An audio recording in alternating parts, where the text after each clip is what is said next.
বরিশাল বিশ্ববিদ্যালয় complete shutdown কর্মসূচিতে স্থবির হয়ে পড়েছে সাধারণ শিক্ষা ও প্রশাসনিক কার্যক্রম।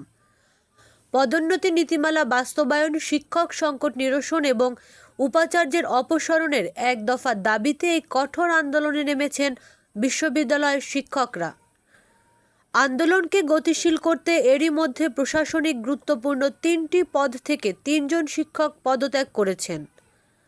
আন্দোলনরত শিক্ষকরা বর্তমান উপাচার্য প্রফেসর ডক্টর তৌফিক আলমকে ক্যাম্পাসে অবাঞ্ছিত ঘোষণা করেছেন। আমাদের কর্মসূচির আজকে দ্বিতীয় দিন চলছে এবং আমরা এখনও আগের মতোই আছি। কারণ হচ্ছে আমাদের সাথে এখন পর্যন্ত ঊর্ধ্বতন কেউ যোগাযোগ করেনি, এমনকি আমাদের বিশ্ববিদ্যালয়ের ভাইস চ্যান্সেলর আমাদের কোনো শিক্ষকদের সাথে কোনো ধরনের যোগাযোগ বা সমস্যা সমাধানের জন্য এগিয়ে আসেনি। এছাড়া আমরা যে কার্যক্রম আছে সেটা চলমান রাখবো যতক্ষণ না পর্যন্ত আমাদের এই সংকট সমাধান করা হয় এবং আমাদের আশা থাকবে আমাদের ঊর্ধ্বতন যারা আছেন এবং আমাদের শিক্ষা মন্ত্রণালয় এবং আমরা প্রধানমন্ত্রীর কাছে দৃষ্টি আকর্ষণ করছি যাতে আমাদের এই সমস্যার দ্রুত সমাধান করে। আমাদের সিদ্ধান্ত হয়েছে যে আমরা ডিন, চেয়ারম্যান, অন্যান্য যে পদগুলো আছে সেখান থেকে আমরা যে পদত্যাগ করছি সেটা আমরা আনুষ্ঠানিকভাবে হয়তো বা কিছুক্ষণের মধ্যে আপনাদেরকে সাইন সহ জানাবো।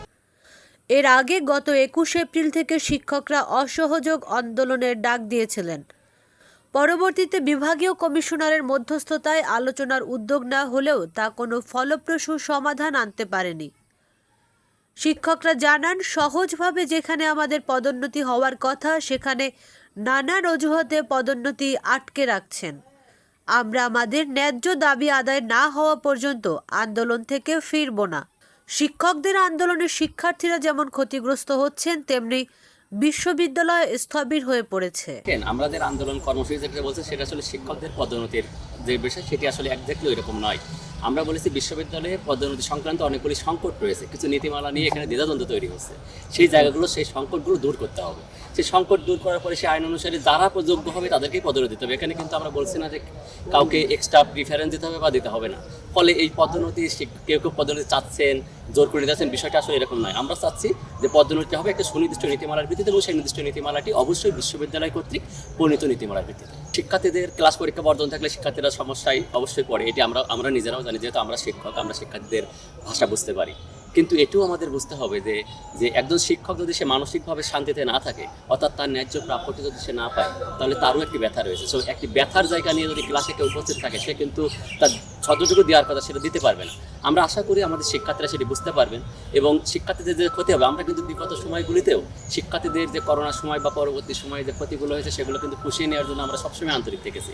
তো শিক্ষার্থীরা আমাদের সন্তানের মতো, তো শিক্ষার্থীদের ব্যথা আমরা বুঝবো এবং সেটি যেভাবে সংকট পার হয়ে যাওয়ার পরে শিক্ষার্থীদের যেটুকু ক্ষতি হবে সেটুকু যেভাবে কাটিয়ে নেওয়া যায় সেটি শিক্ষার্থীদের সাথে আলোচনা করে আমরা সেভাবে অবশ্যই কাটিয়ে উঠাবো। আন্দোলন চলবে আমাদের দাবি দেওয়া না মানা পর্যন্ত। আসলে আমাদের যে শিক্ষকরা আন্দোলন হচ্ছে, এখানে সকল ধরনের শিক্ষকরা এই আন্দোলনের সাথে আছেন এবং মূল বিষয় হচ্ছে এইখানে এই যে সহযোগী অধ্যাপক, সহকারী অধ্যাপক, এই যে বিভিন্ন ক্যাটাগরি যে পদোন্নতি, প্রায় 2 বছর ধরে বরিশাল বিশ্ববিদ্যালয়ের কোনো শিক্ষক কোনো পদোন্নতি পায় না। কিন্তু আপনারা যদি সারা বাংলাদেশের অন্যান্য বিশ্ববিদ্যালয়গুলোতে দেখেন, এই 2 বছরে একটা রাজনৈতিক 2-3টা সরকার আসছে, এর মধ্যেও অন্যান্য বিশ্ববিদ্যালয়ের শিক্ষকরা প্রমোশন পেয়েছে। কিন্তু আমাদের এইখানে যদি খেয়াল করেন, আমরা 4-5-6 জন শিক্ষক একটা বিভাগ চালাই। আমরা এই 10 বছরে, আমি এই 10 বছর ধরে চাকরি করি, প্রায় 11 বছর ধরে। এই 11 বছরে আমি যতগুলো কোর্স নিয়েছি, আর ততগুলো কোর্স বলতে ঢাকা বিশ্ববিদ্যালয়ে একজন শিক্ষকও নেন না, কারণ আমাদের এখানে নিতে হয়, আমাদের এখানে ফ্যাকাল্টি কম। তারপরেও যদি আমরা আমাদের যে সুযোগগুলো আছে, যে সুবিধাগুলো আছে, সেগুলো যদি নিয়ে যদি আমরা পদোন্নতি না পেতে পারি, যেমন আমার রেয়াতি দরকার নেই, তারপরেও বোর্ড বসে না। আমি এখান থেকে প্রায় 10 মাস আগে আবেদন করেছি। তাহলে আমি একজন শিক্ষক, আমি আমার ন্যায্য যখন না পাবো তখন আমার কিভাবে মোটিভেশন থাকবে? এ তো মোটিভেশন থাকা একেবারে সম্ভব না। আর তারপরে যারা বিসি হয়ে আসেন, তারা অন্য বিশ্ববিদ্যালয় থেকে আসেন, তারা আমাদের এই সমস্যাগুলো কখনোই বোঝেন না। এই ধরেন এই বর্তমান যে বিসি, আপনি তো খবর নেন, রাজশাহী বিশ্ববিদ্যালয়ে আমরা যতগুলো কোর্স নিই এখানে শিক্ষকরা, আমি এই 10 বছরে প্রতিটা সেমিস্টারে 2টা করে সেমিস্টার, প্রতিটা সেমিস্টারে কমপক্ষে 4টা থেকে 5টা থেকে।